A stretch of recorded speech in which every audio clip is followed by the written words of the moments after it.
شاء الله لا حول ولا قوة إلا بالله العلي العظيم. بسم الله الرحمن الرحيم.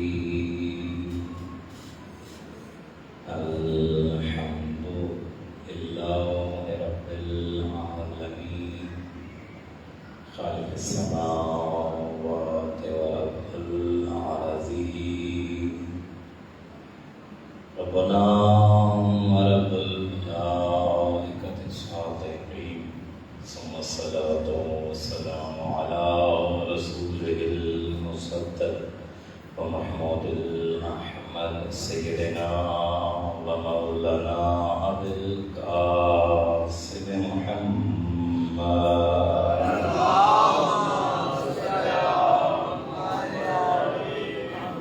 سيد الشهداء والصالحين وعلى آله الطيبين الطاهرين المعصومين لعنة الله على أعدائهم الملعونين. أما بعد فقد قال الله تبارك وتعالى في كتابه المجيد وهو أصدق الصادقين وقوله الحق. بسم الله الرحمن الرحيم. قل كفى بالله شهيدا بيني وبينكم ومن عنده علم الكتاب.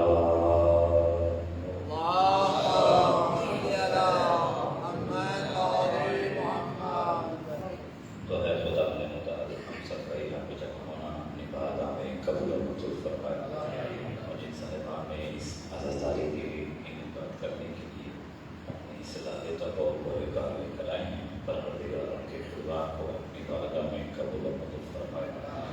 جتنے صاحبان یہاں پہ تشریف فرما ہے اپنی جو حاجات لے کے اس بارگاہ میں حاضر ہوئے واسطہ ذکر حسین کا میرے اللہ سب کی دعاؤں کو اپنی بارگاہ میں مستقیم فرما اور ہماری ہر دعا سے بڑی دعا ہمارے حقیقی وارث یوسف زہرا کے ظہور میں داخل. دعا کی قبولیت کے لیے مل کے باواز فرم صدا کرتے ہیں.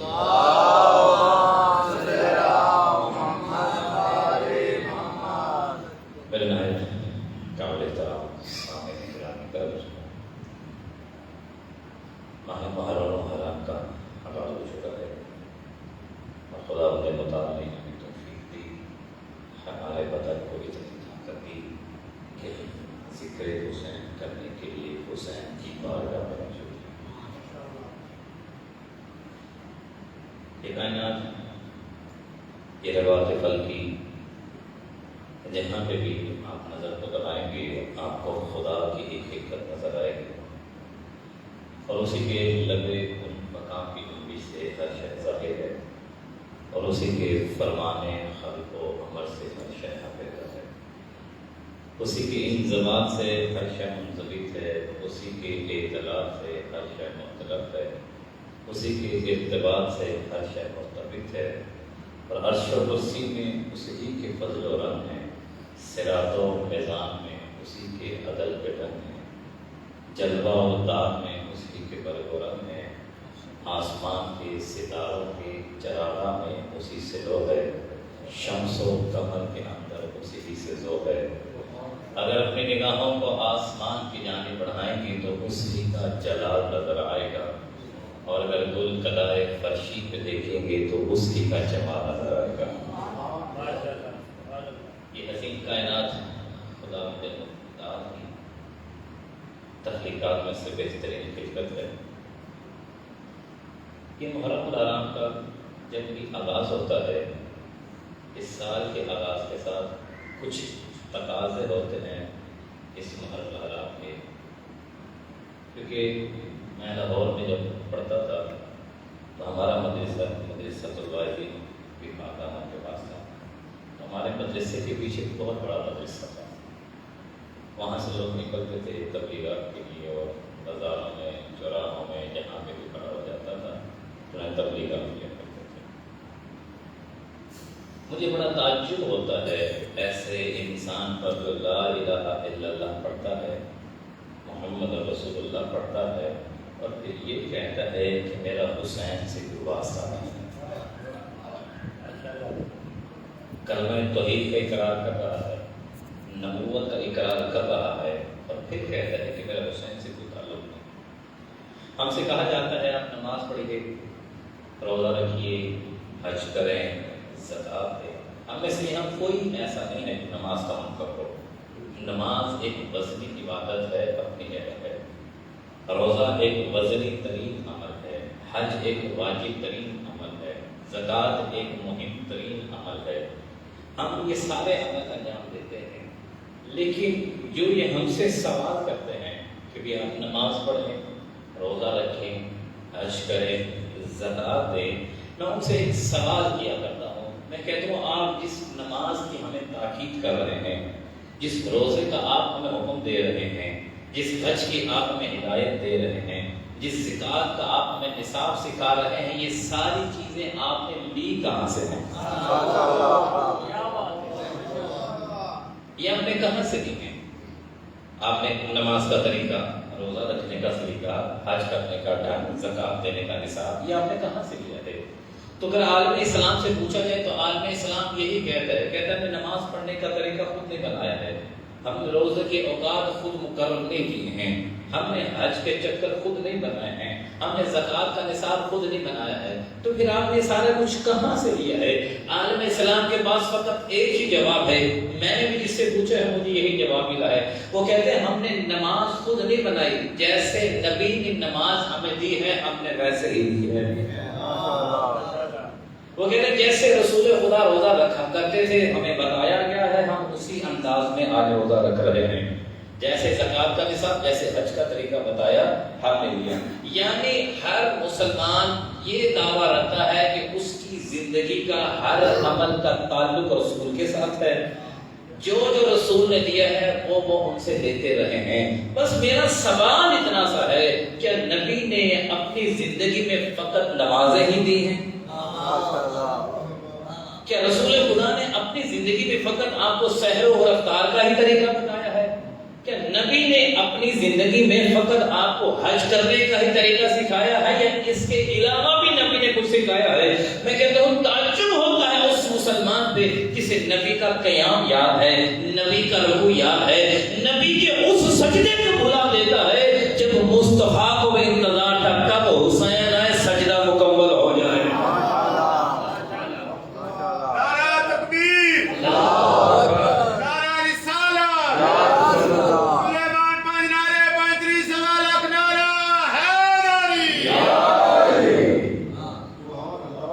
نبی کا رکوع یاد ہے، نبی کا قیام یاد ہے، اس سجدے کو کیوں بھول جاتے ہیں کہ جب سجدہ بھی انتظار کر رہا تھا کہ کب اسے معراج ملتی ہے۔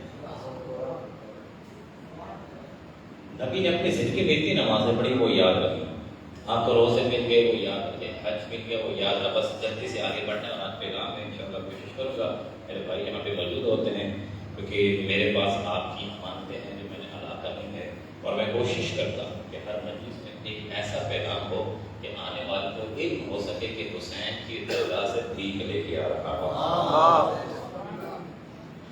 تو آپ کو سارا کچھ یاد ہے، پھر کیوں حسین کا سجدہ بھول جاتا ہے اور کیوں غدیر کا میدان بھول جاتا ہے؟ باقی ہر شے یاد رہ جاتا ہے۔ دیکھیے یہاں پہ الحمدللہ بہت اچھا ماحول ہے، پروردگار کا قیامت اسی طرح سے ہمیں اتحاد و اتفاق کے ساتھ رہنے دے، اور اسی طرح سے ہم مل جل کے قیامت کے دن بھی کھڑے ہو کے کہہ سکے کہ ہم وہاں پہ بھی حسینی تھے، ہم یہاں پہ بھی حسینی تھے۔ لیکن جس شہر میں رہتا ہوں لاہور سے میرا تعلق ہے، تو وہاں پہ اکثر ایسی جگہ میں مجھے اتفاق ہوا کہ جہاں مجھے مجلس پڑھنے کے لیے جانا ہوتا تھا، مجلس گھر کی ہوتی تھی، 8 پولیس کے ڈالے والے پڑے ہوتے تھے۔ کیوں؟ دیکھیے یہ ہمیں بزرگ بیٹھے ہیں، انڈیا کی کچھ تاریخ میں نے پڑھی ہے کہ باقاعدہ انڈیا میں امام حسین کے نام سے حسین ڈے کا انعقاد کیا جاتا تھا، بزرگ تعریف کر رہے ہیں۔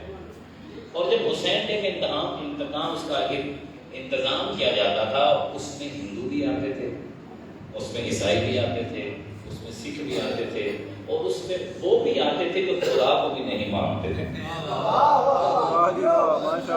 سارے آتے تھے۔ آپ تجربہ کر کے دیکھ لیجیے، یہاں پر الحمدللہ کوئی مسئلہ نہیں ہے، آپ میرے شہر میں آ جائیے، آپ کسی مسجد کے باہر جا کے کھڑے ہو کے دستک دے کے مولوی صاحب بلا کے کہیے کہ میں امام حسین کی مجلس کرنا چاہتا ہوں، آپ تشریف لے کر آئیں گے؟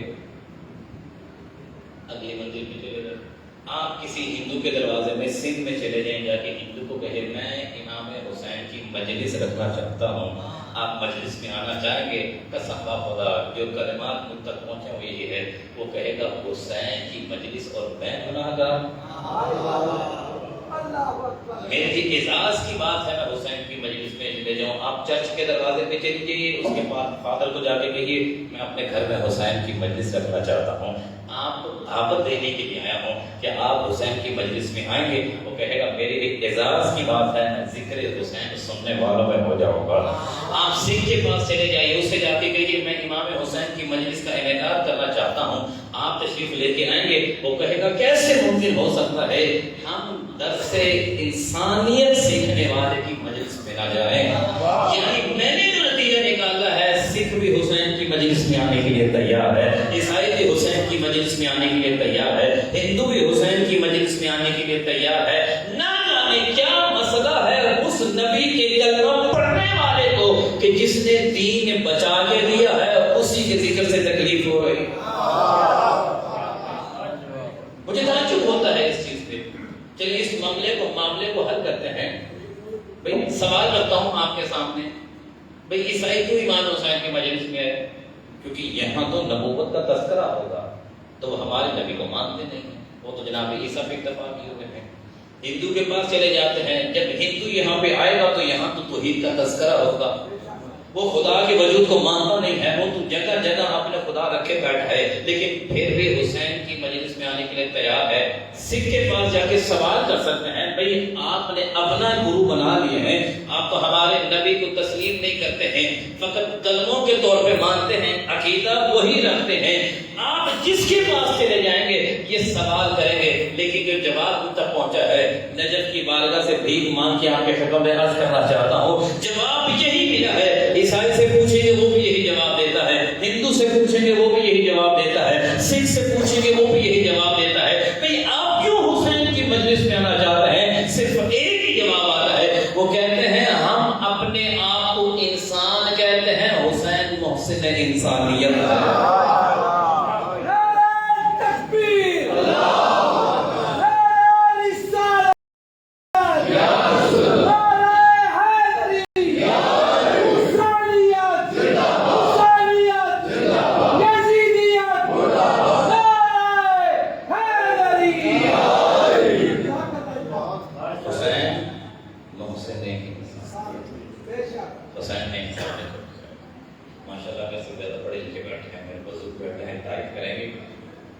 لیکن ہم جب کربلا سے جانے پڑھتے ہیں، ہمیں کربلا میں حسین انسانیت بچاتے ہوئے نظر نہیں آتے۔ میں حروف کی جانب لے کے جانا چاہتا ہوں۔ کربلا میں امام حسین نے دین کو بچایا ہے، اسلام کو بچایا ہے۔ کربلا والوں نے اپنے 72 گردنیں تن سے جدا کر کے دین کو بچایا ہے۔ لیکن یہ غیر مذہب کہہ رہا ہے نہیں حسین نے انسانیت کو بچایا ہے۔ یہودی کہتا نہیں کربلا میں حسین نے انسانیت کو بچایا ہے، سکھ کہتا نہیں کربلا میں حسین نے انسانیت کو بچایا ہے۔ جو میں انالیسس کر سکتا ہوں، جس نتیجے تک میں پہنچا ہوں، دیکھیے کربلا میں اسلام کی جنگ نہیں ہے۔ بڑی ذمہ داری سے کرنا چاہتا ہوں، کیونکہ اگر اسلام کی جنگ ہوتی تو پھر کربلا میں ایک لشکر میں اذان ہوتی، دوسرے لشکر میں اذان نہ ہوتی۔ کربلا میں نبوت کی جنگ نہیں ہے، اگر نبوت کی جنگ ہوتی تو پھر دوسری طرف نبی کا کلمہ پڑھنے والے نہ ہوتے، ایک لشکر میں ہونے چاہیے تھے، لیکن یہاں پہ دونوں لشکروں میں توحید پرست بھی مل رہے ہیں، نبی کا کلمہ پڑھنے والے بھی مل رہے ہیں، اور کربلا میں قرآن کی جنگ نہیں ہے، قاری قرآن ادھر بھی موجود ہیں، قاری قرآن دوسرے لشکر میں بھی موجود ہے۔ کربلا میں روزوں کی جنگ نہیں ہے، ماہ محرم کا مہینہ ہے، لیکن لشکر یزید میں روزے رکھے جا رہے ہیں، امام حسین کے لشکر والے بھی روزے رکھ رہے ہیں۔ یعنی معلوم ہوا کربلا میں نہ نماز کی جنگ ہے، نہ کربلا میں روزوں کی جنگ ہے، نہ کربلا میں توحید کی جنگ ہے۔ کربلا میں جنگ ہے تو کس چیز کی ہے؟ بس نتیجہ دینا چاہتا ہوں، خدا کرے جیسے میرے ذہن میں پیغام ہے میں آپ تک کیوں؟ کربلا میں نہ نمازوں کی جنگ ہے کیونکہ نمازیں پڑھنے والے دونوں لشکروں میں ہیں، نہ روزے کی جنگ ہے، روزے رکھنے والے دونوں لشکروں میں موجود ہیں، نہ حج کی جنگ ہے، دونوں جانب حاجی موجود ہیں، نہ قرآن کی جنگ ہے، دونوں طرف قاری موجود ہیں۔ تو پھر کربلا میں جنگ کس چیز کی ہے؟ کربلا میں اگر جنگ ہے تو فقط ایک چیز کی جنگ ہے، وہ کیا ہے؟ وہ ہے علی ولی اللہ۔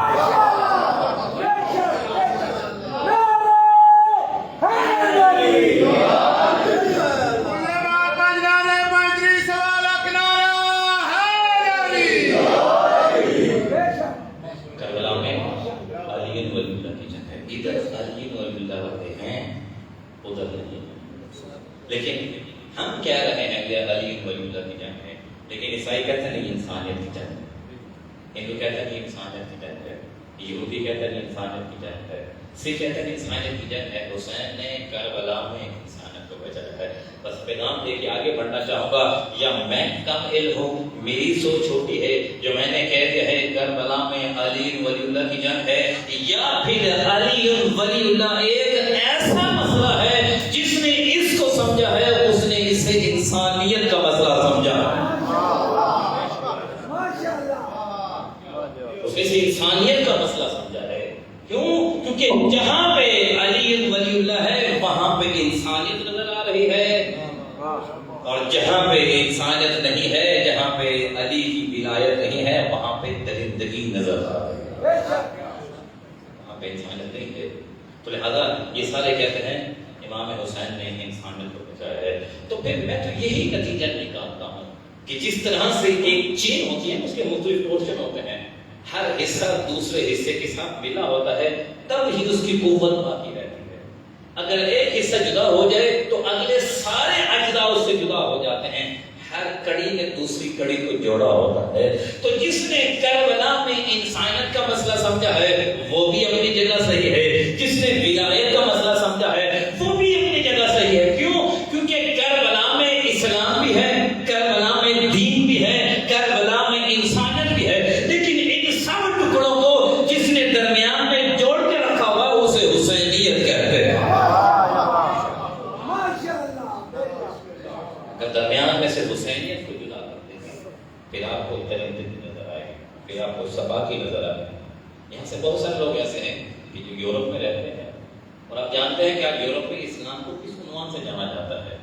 وہ کہتے ہیں یہ دہشت گردی کا مذہب ہے، مسلمان ہے بھی دہشت گرد، انہیں صرف مارنا آتا ہے، انہیں صرف ذبح کرنا آتا ہے، انہیں صرف بم سے اڑانا آتا ہے، ان کے اسلام میں تو یہی کچھ ہے۔ لیکن جس اسلام کو کربلا والے بچا رہے ہیں اس اسلام میں تو ایسا کوئی پیغام نہیں ہے۔ تو پھر ایسا کیا ہو گیا؟ اسلام بھی وہی ہے، مسلمان کلمہ بھی وہی پڑھ رہے ہیں، لیکن پھر بھی دہشت گرد کہلا رہے ہیں، اور عملی طور پہ کچھ لوگ کر کے بھی دکھا رہے ہیں۔ تو پھر اب اسلام کا چہرہ ہم کیسا پیش کریں کہ لوگ کہیں جسے عیسائی کہہ رہا ہے انسانیت کا مذہب ہے، یہودی کہہ رہا ہے انسانیت کا مذہب ہے، لیکن جو کسی مذہب کو نہیں مانتے ہیں وہ پھر بھی کہہ رہے ہیں یہ دہشت گرد ہے۔ آج ہمیں دہشت گرد ڈکلیئر کر دیا گیا ہے۔ کیوں عمران خان بیچارے کو جا کے بار بار کہنا پڑتا ہے اسلامی فوبیا کی بات نہ کیجیے؟ کیوں بار بار ہمیں یہ تقریریں کروانی پڑیں؟ کیونکہ آج مسلمانوں نے اسلام کا چہرہ ایسا بنا دیا ہے کہ جو جن کے ہاں اپنے مذہب میں انسانیت نہیں ہے وہ ہمیں آج دہشت گرد کہہ رہے ہیں۔ لیکن اس طرح سے کیوں؟ بس نتیجہ ہے گفتگو کو لے کے آگے بڑھنا ہے۔ یہ کیوں آج مسلمانوں دہشت گرد بنا دیا؟ اس لیے کہ جب لوگوں نے اپنے عقیدے میں سے حسینیت کو نکال دیا پیچھے فقط دہشت گردی ہی رہ گئی۔ جب توحید کا کلمہ پڑھ لیا ہے، نبوت کا اقرار کر لیا ہے، حسین پہ آ کے رک رہے ہیں، تو پھر مذہب ایسا ملا ہے جس کے رہبر یزید کی صورت میں پھر رہے ہیں، پھر نمائندہ ایسا ملا ہے کہ جس کا ٹائٹل حرملہ جیسا ملتا ہے، جس میں شمر جیسے مل رہے ہیں، لیکن جنہوں نے حسینیت کو اپنایا ہے اس میں کوئی حبیب ابن مظاہر نظر آ رہا ہے، کوئی مسلم ابن اوسیہ نظر آ رہا ہے، کوئی مقداد نظر آ رہا ہے۔ تو لہذا اب کوئی یہ نہیں کہہ سکتا بھائی ہم نے تو مذہب اپنا لیا تھا اب ہم چھوڑ نہیں سکتے ہیں، میرا دادا بھی اسی مذہب پہ، میرا نانا بھی اسی مذہب پہ، میرا باپ بھی اسی مذہب پہ، اگر میں چھوڑ دوں گا تو میرا بچے گا کچھ نہیں، اور اگلے پتہ نہیں قبول کریں گے کہ نہیں کریں گے۔ کربلا انسانیت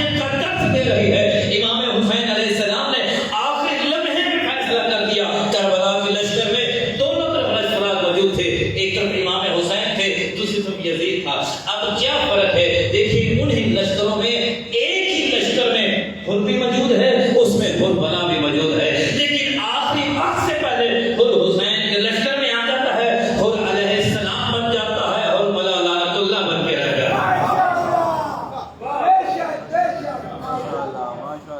آخری لمحے تک حقیقت کی آگاہی مل جائے، حسین کی کشتی میں سوار ہو گئے، ایک لمحے میں اعلان اللہ سے علیہ السلام بنا گیا۔ یہی فرق ہے، آج حر علیہ السلام ہے، حر بلا لعنت اللہ ہے۔ تو یہ انسانیت کا درس ہے، اور یہ انسانیت آپ کو ملے گی تو حسینیت کے ساتھ ملے گی۔ حسینیت کو چھوڑ دو گے پھر دہشت گردی ہے، پھر درندگی ہے، پھر سفاکی ہے، پھر بدماشی ہے، پھر تمہارے لیڈر ایسے ہوں گے، کوئی حارث کی صورت میں نظر آئے گا، کوئی یزید کی صورت میں نظر آئے گا، کوئی حرملا کی صورت میں نظر آئے گا۔ اور اگر حسینیت کی طرف پہ آ جاؤ گے، آپ کو سلمان محمدی جیسا جاڑو دیتا ہوا نظر آئے گا۔ یہ حسینیت کا درس ہے۔ تو اس لیے مجھے تعجب ہوتا ہے ایسے انسان پر جو کہتا ہے میں محمد کو بھی مانتا ہوں، رسول خدا کو بھی مانتا ہوں، اللہ کو بھی مانتا ہوں، میرا حسین سے واسطہ نہیں ہے۔ آج مسجدوں سے جب توحید کا کلمہ بلند ہوتا ہے، ذرا ہم سے پوچھی کہ صحیح اس توحید کے کلمے کو بچایا کس نے؟ آج تمہیں سجدوں کی اذا کا معلوم ہے کہ کتنے سجدے میں اذا لگانا واجب ہے، ذرا پوچھے تو صحیح اس سجدے کے اذا تم تک پہنچائے کسے؟ صرف ایک جواب آئے گا، حسین نے۔ تو پھر کربلا میں فیصلہ کر لیا، دو لشکر نہیں ہے، ایک لشکر ہے، یا حسینی لشکر ہے یا یزیدی لشکر ہے۔ اب تمہارے اوپر ہے کہ تم کس جانب کھڑے ہو، کس کشتی میں تم نے قدم رکھنا ہے، حسین کی کشتی میں رکھنا ہے یا یزید کی کشتی میں رکھنا ہے۔ جب حسین کی کشتی میں سوار ہو جاؤ گے، پھر میں اپنی بات نہیں کر رہا، میری کیا اوقات میں کہہ سکوں وہ نبی جس کی زبان کو وما ینطق عن الہوی کا مصداق قرار دے دیا ہے، وہ نبی کہتا ہے جو حسین کی کشتی میں سوار ہو جائے گا گمراہی اس کے قریب سے بھی نہیں گزر سکتی۔ تو جب جس نبی کا کلمہ پڑھ رہے ہو، جب وہ گواہیاں دے رہا ہو، جس کی زبان ہلتی ہی تب ہے جب اللہ کا ارادہ ہوگا، تو پھر حسین کی کشتی میں سوار ہونے کے لیے سوچنا نہیں پڑے گا کہ میں سوچوں گا تو میرا خاندان چھوڑ دے گا، میں سوچوں گا تو میرے گھر والے ناراض ہو جائیں گے۔ کیا حر کا خاندان نہیں تھا؟ حر وہ فرد ہے جو اس قافلے میں کمانڈر کے صورت میں آیا تھا، اس کے نیچے دستہ تھا، ایک باقاعدہ سوا سالار بن کے آیا تھا، لیکن جب حر کو احساس ہوا، اس نے دیکھ لیا دنیا کی چند دن کی زندگی سے بہتر ہے جنت میں حسین کے ساتھ زندگی بسر کرنا۔ پھر عمل ایسا ملا ہے کہ حسین کی ماں بھی حر کو سلام کرتی ہے۔ تو اس لیے ہمیں کوشش کرنا ہے کہ ان دنوں میں ہم مقصد حسینیت، ہم اس عذاب میں آنے کے مقصد کو سمجھیں، اور جب اس عذاب خانے میں آ جاتا ہے پھر یہاں سے خالی بھی یہاں سے خالی نہیں جاتا۔ یہ اتنی کریم گھرانہ ہے کہ جو انہیں ایک دفعہ سلام کرتا ہے خود اسے جواب دینے کے لیے آتے ہیں۔ مفاتح جنان میں ایک واقعہ لکھا ہے، محمد معصومی نے لکھا ہے، اگر اس میں واقعہ نہ ہوتا میں بالکل نہ پڑھتا۔ انہوں نے لکھا ہے کہ دو عالم دین تھے، انہوں نے آپس میں وعدہ کیا کہ ہم میں سے جو کوئی بھی دنیا سے پہلے چلا جائے گا وہ دوسرے کو خواب میں آ کے اپنی اگلی زندگی کے بارے میں اعلان کرے گا۔ اس کے ساتھ کیا معاملہ تھا؟ ان میں سے ایک عالم فوت ہو گیا، دوسرا بھی انتظار میں تھا کہ یہ کب آئے گا اور آپ کو مجھے عطا کرے گا۔ عرصہ گزرتا گیا، اس کے خواب میں نہ آیا۔ صاحب وفات لکھتے ہیں کہ جب ایک عرصہ گزرا اس کے بعد اس کے خواب میں آتے ہیں، خواب میں آ کے دیکھا ہے جنتی نماز اس کے پاس ہے، بہترین قسم کا لباس ملا ہوا ہے، چہرہ بھی روشن ہے، چہرے پہ مسکراہٹ ہے۔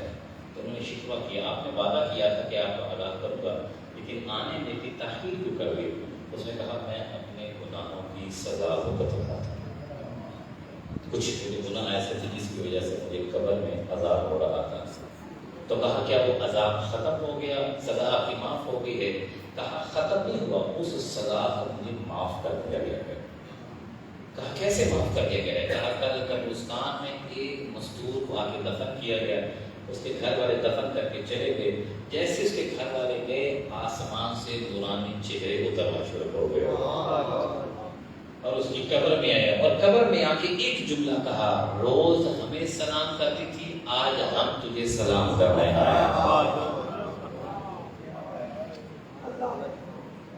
تو پہلے ہماری زیارت کرتی تھی، آج ہم تیری زیارت کرنے کی. ایسے جو لکھے ہیں پڑھ لیجیے گا جا کے. یہ حال بیدار ہوا، صبح ہوئی، قبرستان میں چلا گیا، جا کے گولکن کا پتہ کیا، کہا کل بھی یہاں نئی قبر بنی ہے. اس نے کہا ایک مستور کو دفن کیا گیا ہے. کہا اس کے گھر والے، اس کے قبیلے والے میل کو اس نے پتہ بتایا کہ وہاں پہ اس کا خاندان بستا ہے.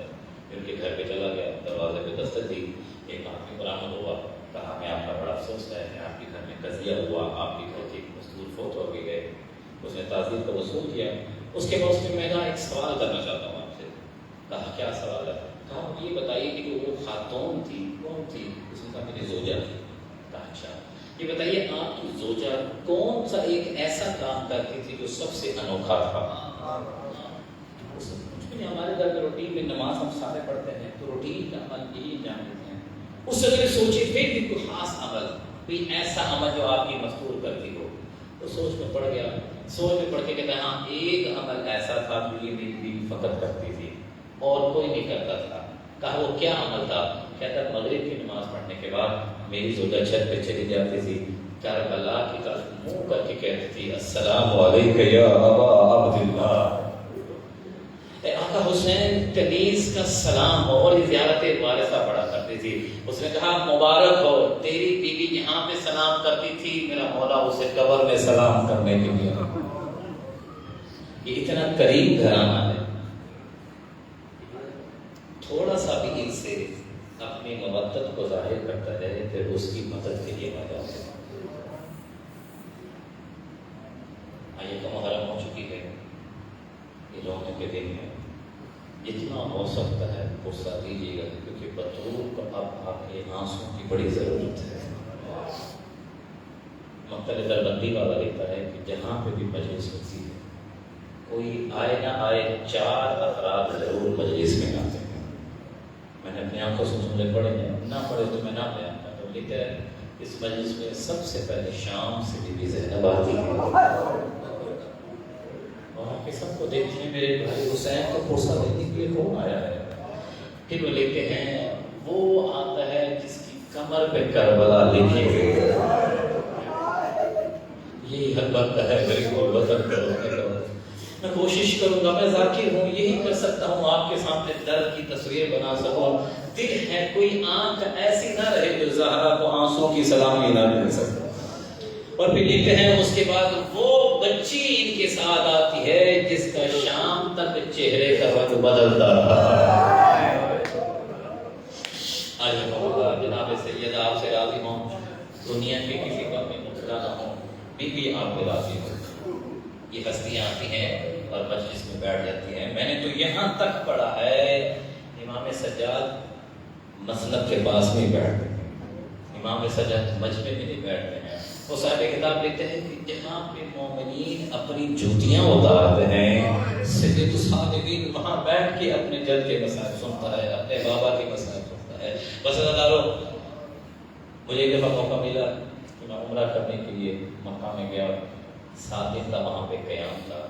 7 دن کے قیام کے بعد جب ہم رخصت ہو رہے تھے میں نے اپنی آنکھوں سے دیکھا ساتھ والے حاجی تڑپ تڑپ کے کہہ رہے ہوتے تھے اللہ کے نبی آپ کی قبر چھوڑنے کو دل تو نہیں کرتا ہے، دل کرتا ہے کہ آپ کے پاس رہ جائیں، ہماری مجبوری ہے. اور آپ جانتے ہیں کہ جب بھی کوئی مؤذن اذان دیتا ہے نا اس کے بعد ایک جملہ وہ لازمی کہتا ہے وجعلنی عند قبر نبیک، میرے اللہ میں دعا مانگتا ہوں کہ میری قبر کو نبی کی قبر کے ساتھ قرار دینا. ہر مؤذن کی خواہش ہوتی ہے میری قبر نبی کے ساتھ ہو. کیا حسین کی خواہش نہیں تھی کہ میں نبی کے ساتھ رہوں؟ حسین جو ان گلیوں میں پروان چڑھا ہے جو نانا کے کندھوں پہ سواری کیا کرتا تھا اور رسول کہتے تھے فارغوا حاضر حسین، آئے لوگوں پہچان لو یہ میرا حسین ہے. آج اس حسین کے لیے حالات ایسے بنا دیے ہیں، حسین روزہ رسول پہ آ کے کہتا ہے نانا مسلمان تیرے پاس رہنے نہیں دیتے ہیں. روایت میں لکھا ہے قصہ پڑھ کے میں تھوڑا سا اگلی منزل لے جانا چاہوں گا. جب ولید کے دربار سے واپس آیا امام حسین روزہ رسول پہ جاتے ہیں اور جا کے کہتے ہیں اللہم ھذا قبر نبیک انا ابن بنت نبیک، اے اللہ یہ تیرے نبی محمد کی قبر ہے اور میں زہرا کا بیٹا حسین. اور نانا سے مخاطب ہو کے کہتے نانا مدینہ رہنے کے قابل نہیں رہ گیا ہے، نانا مدینہ مجھ سے چھڑایا جا رہا ہے، بتائیے میرے لیے کیا عمل ہے. یہاں پہ بعض مقام میں لکھا ہے امام حسین کو اتنی محبت تھی نانا سے کہ روتے روتے خود کو نانا کے اوپر گرا دیا ہے، قبر کے اوپر گرا دیا ہے. غشی کے عالم میں امام حسین کیا دیتے ہیں، رسول خدا کمر کے برابر قبر سے باہر آئے ہیں اور ایک جملہ کہا یا حبیبی حسین اخرجوا الی العراق، اے میرے بیٹے حسین عراق کا سفر اختیار کرو، تیرے بغیر دین نہیں بچتا ہے. نانا کا عمل ملنا تھا. اب یہاں پہ تمام مکاتب لکھتے ہیں نانا کے عمل کے ملنے کے بعد حسین گھر نہیں آیا، وہاں چلا جہاں پہ بڑا بھائی سویا ہوا ہے. حسن کی قبر کی جانب بڑے ہیں اور اللہ جانے بھائی سے کیا باتیں کی ہیں. لیکن یہاں علماء نے لکھا ہے، دمہ صاحبہ والے نے لکھا ہے، کہتے ہیں کہ جب روزہ رسول پہ گئے ہیں حسین ایسے جا رہے تھے جیسے کہ وقار کے ساتھ انسان جاتا ہے، عزت کے ساتھ جاتا ہے. جب بھائی حسن کی قبر پہ گئے ہیں اس وقت بھی وقار اور خوشی کے ساتھ گئے ہیں. لیکن صاحب دمت الصاحبہ لکھتا ہے کہ جب ان دو قبر کو جدا کر لیا نا، ودا کر لیا، اب نظر پڑی ہے ماں زہرا کی قبر کی طرف. اب ماں کے پاس وقار کے ساتھ نہیں گئے ہیں. وہ دمت الصاحبہ والا لکھتا ہے، کہتے ہیں ماں کی قبر کو دیکھ کے یا محبت میں یا جدائی کی شدت میں حسین کی حالت یہ ہو گئی تھی جیسے 6 ماہ کا بچہ کونیوں انگلیوں کے بل چلتا ہے، چلتے ہوئے ماں کی قبر پہ آیا ہے اور دونوں ہاتھ ماں کی قبر پھیلا دیا ہے اور رو کے کہا اماں آخری سلام ہو حسین کا، السلام علیک یا ام. اماں حسین کا آخری سلام. آج کے بعد حسین نے چراغ جلانے کے لیے نہیں آئے گا. یہ سلام حسین نے کیا ہے. کتاب میں جملے نہ ہوتے، ممبر کی قسم ہے میں جملے نہ پڑھتا. صاحب کتاب لکھتے ہیں، وہ کہتے ہیں حسین نے ایک سلام کیا ہے، ماں نے 3 جواب دیے ہیں. جو جواب دے میں آہستہ آہستہ معافی مانگ کے بیان کرنا چاہوں گا. وہ کہتے ہیں آواز آئی علیکم السلام یا عطشان الام، اور زہرا کا پیاسا مارا جانے والا حسین، اور تجھ میں ماں کا سلام ہو. دوسرا جواب آیا علیکم السلام یا غریب الام، او میرا مسافر پردیسی حسین، تجھ میں بھی میرا سلام. اور جو اگلا جملہ کہا ہے صدا سے معافی مانگ کے کہنا چاہوں گا، کسی کے دل کو ٹھیس پہنچے کنیز کا بچہ سمجھ کے معاف کر دینا. بی بی کا تیسرا سلام کیا فرمایا علیکم السلام یا سہدان الام، اور میرا گھوڑوں کے تلے روندہ جانے والا حسین.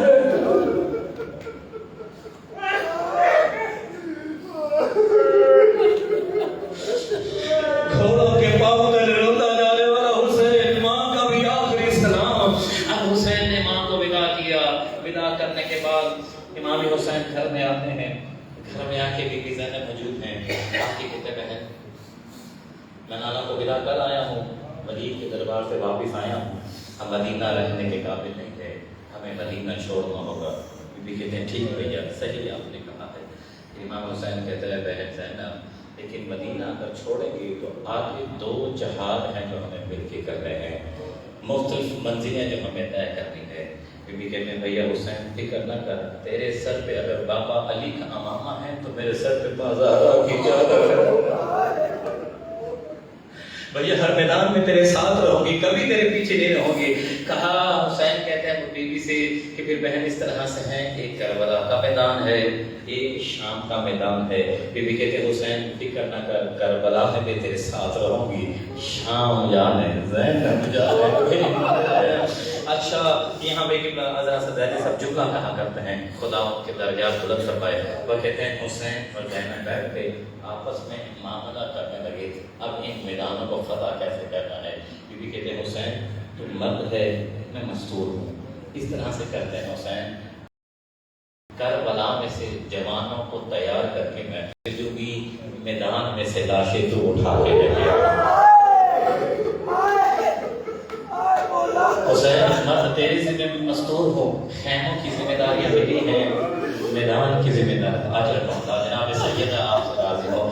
یہی حق بنتا ہے مظلوم کربلا کو پرسہ دینے کا، جتنا ہو سکے ماتم کرے۔ اللہ جانے کوئی اگلے دن زندہ رہے کہ نہ رہے۔ زہرا کی نظر اگر ان آنسو پہ پڑ گئی، زہرا نے ہاتھ بلند کر دیے، اس سے بہتر جگہ کیا ہو سکتی ہے؟ حسین آپ مت ہیں، آپ کے ذمہ میدان، میں مستور ہوں، میرے ذمہ خیمہ ہے۔ حسین جہاں آپ قربانیاں دیں گی وہاں پہ میں بھی قربانیاں دوں گی۔ حسین اگر تو اکبر و اصغر قربان کرے گا، حسین میں اونو محمد صدقہ کرتا ہوئی۔ حسین اکبر اگر آپ عباس جیسا بھائی قربان کریں گے، حسین میں حسین جیسا بھائی قربان کروں گی۔ اور حسین اگر اصغر کا گلا میدان میں زخمی ہوگا تو حسین سن سکینہ کے کان میری روز نظر میں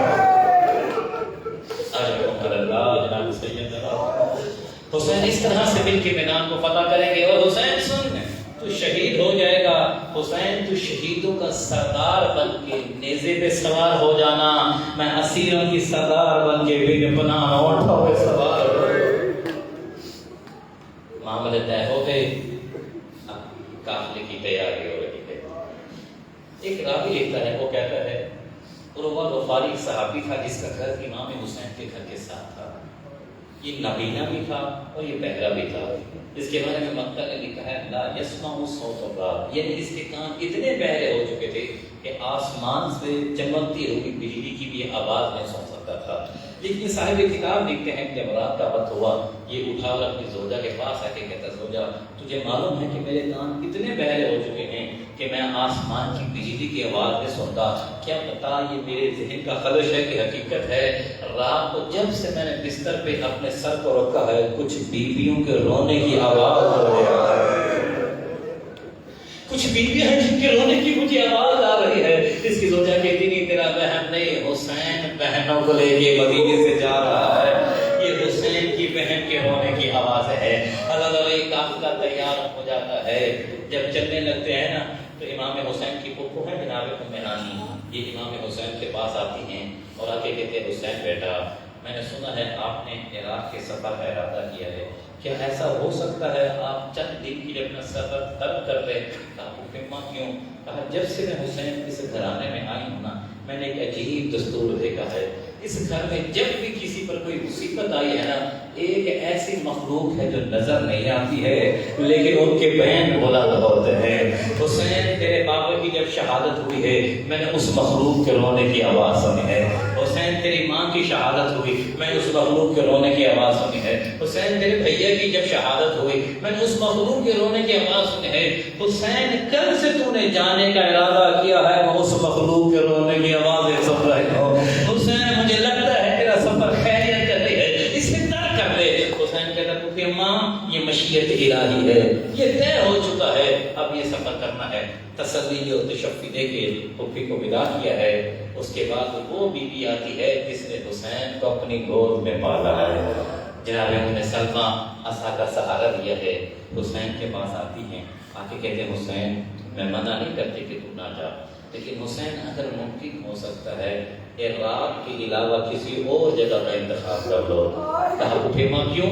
کہا حسین ایک دن تیرے نانا میرے پاس بیٹھے ہوئے تھے، انہوں نے مجھے ایک ریت کی بوتل دی اور کہا ام سلمہ جب یہ ریت خون ہو جائے سمجھ لینا میرا حسین کربلا میں مارا گیا ہے اور عراق میں کربلا ہے۔ حسین اگر ہو سکتا ہے منزل تبدیل کر لے، یہاں پہ تمام مقاصد نے لکھا ہے۔ امام حسین کہتے ہیں پھپھی اماں آپ کو نانا نے فقط بتایا ہے، آئے میں حسین کو دکھاتا ہوں میں نے گرنا کہا۔ اب حسین نے انگلی کو بلند کیا، کہا پھپھی اماں نانی اماں میری انگلیوں میں دیکھیے، جناب ام سلمہ نے دیکھنا شروع کیا۔ امام حسین کہتے ہیں پھپھی اماں یہ وہ مقام ہے جہاں میرے اکبر کو برچھی لگنی ہے، پھپھی اماں یہ وہ مقام ہے جہاں میرے قاسم کے ٹکڑے ہونے ہیں، پھپھی اماں یہ وہ مقام ہے جہاں میرے قاسم نے تقسیم ہونا ہے، اور پھپھی اماں وہ جو جگہ نظر آ رہی ہے جہاں نشیب ہے وہ جگہ ہے جہاں حسین نے زمین پہ گرنا ہے۔ اب یہاں پہ حسین نے وہاں کی تھوڑی ریت لی اور کہا پھپھی اماں اس میں ملا دیجیے، جب یہ خون بن جائے سمجھ لینا حسین ہمارا کیا ہے۔ ایک جملہ میں بھی عرض کرنا چاہوں گا، میں کہوں گا امام حسین نے کہا ہوگا پھپھی اماں یہ جو خیموں کے پیچھے والی جگہ ہے